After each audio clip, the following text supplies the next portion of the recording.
In 2026, a company somewhere in the world lays off workers and blames AI almost every single day. But at the very same time, other companies are hiring people for jobs that didn't exist 2 years ago. So which story is true? Is AI destroying jobs or just changing them? Today, we're going to look at the real 2026 data. No hype, no fear-mongering, just what's actually happening to work right now, everywhere in the world. Let's start with the numbers. The World Economic Forum projects that by 2030, about 92 million jobs worldwide will be displaced by AI and automation. That sounds massive, and it is. But the same report also projects 170 million new jobs will be created in that same period. Net result, a gain of roughly 78 million jobs globally. So two things are true at the same time. AI is destroying real jobs, and AI is creating real jobs. The disruption isn't evenly spread, though. Research shows AI's impact is highest in advanced economies. Around 60% of jobs there have some exposure to automation, compared to about a quarter of jobs in lower-income countries, where more work still relies on physical or informal labor that's harder to automate for now. Here's the important nuance. This isn't really a story about one country versus another. It's a story about task types. Roles built around repetitive, predictable work are the most exposed. Data entry, basic administrative support, routine customer service, and standard bookkeeping. Some studies estimate millions of these roles globally could shrink over the next couple of years. On the other end, roles that involve deep human judgment, physical dexterity in unpredictable environments, hands-on care, or complex relationship building are proving much more resistant. Nursing, skilled trades, teaching, and creative direction are all examples where AI is more of a tool than a replacement, for now.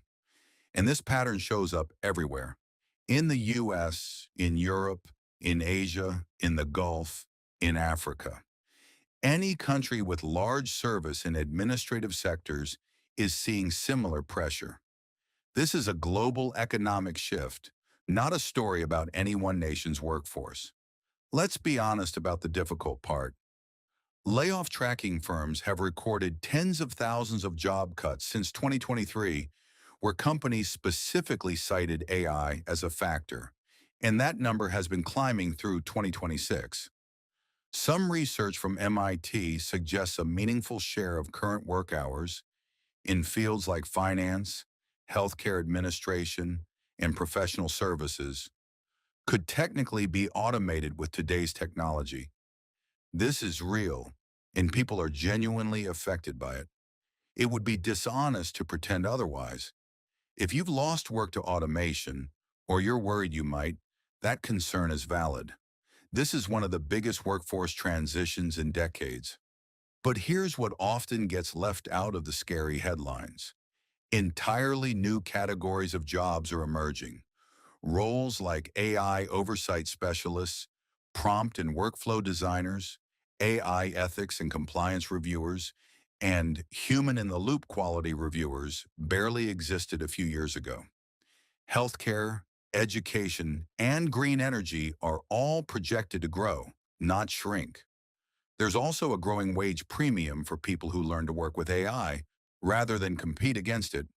Some reports show specialized AI skilled workers earning noticeably more than peers in the same role without those skills.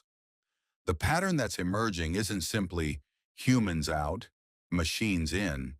It's the job description is being rewritten, and the people who adapt fastest tend to land on their feet. So what should you actually take away from all this? First, don't panic, but don't be complacent either. If your role is heavy on repetitive, rules-based tasks, it's worth proactively learning how AI tools work in your field because that skill itself is becoming valuable. Second, the safest long-term ground tends to be roles that combine technical skill with judgment empathy, or physical adaptability, things AI still struggles to fully replicate. Third, this transition is genuinely difficult for a lot of people, and that's worth acknowledging honestly, instead of dismissing it with slogans like, "Don't worry, new jobs will appear." New jobs are appearing, but the transition period in between is real, and support systems, retraining programs, and policy will matter a lot for how smoothly this goes in every country. AI in 2026 isn't a villain story, and it isn't a utopia story either.